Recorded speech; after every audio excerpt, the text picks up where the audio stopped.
One question which keeps getting asked, why don't you grow something else? I'll tell you. We farm in the east of England and our soil type is predominantly clay, which lends itself to your wheats, your barleys, your oilseed rape, peas, beans, and if you really want to try, sugar beet.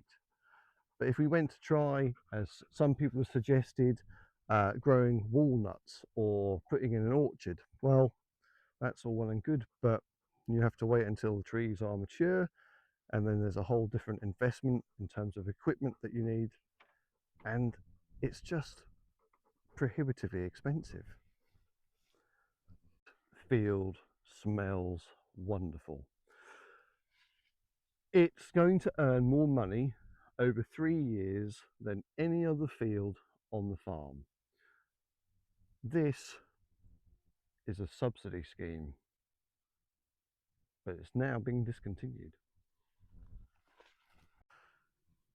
When we left the EU and said goodbye to all our conventional subsidies, the Conservative government worked with landowners and farm businesses to come up with a different incentive, and that was the SFI scheme, Sustainable Farm Incentive.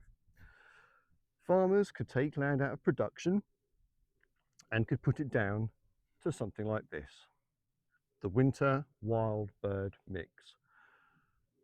You pay for the seed, but you get a grant in return for taking the land out of production.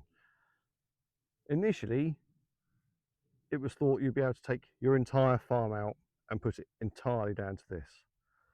But when the government suddenly realised that every single farmer in the country was about to do that, they moved the goalposts so you could only take a certain percentage out of production. The upshot is, when you drive around the countryside, you will see a lot more fields like this over the next couple of years. However, you won't see as many as were intended because, again, the Labour government suddenly realised, oh, we're going to spend a lot of money for this, and withdrew it as soon as it could.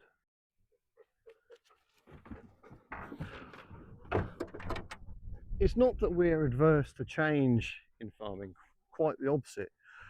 Some of the biggest leaps in modern technology and engineering have been because of agriculture.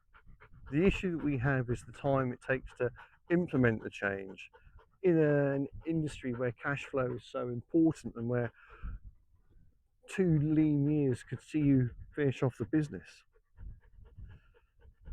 And I know what you're thinking, the very definition of insanity is by doing the same thing over and over again and expecting a different result. I mean, there are different things that we could do with the farmland, but I promise you, you won't like it.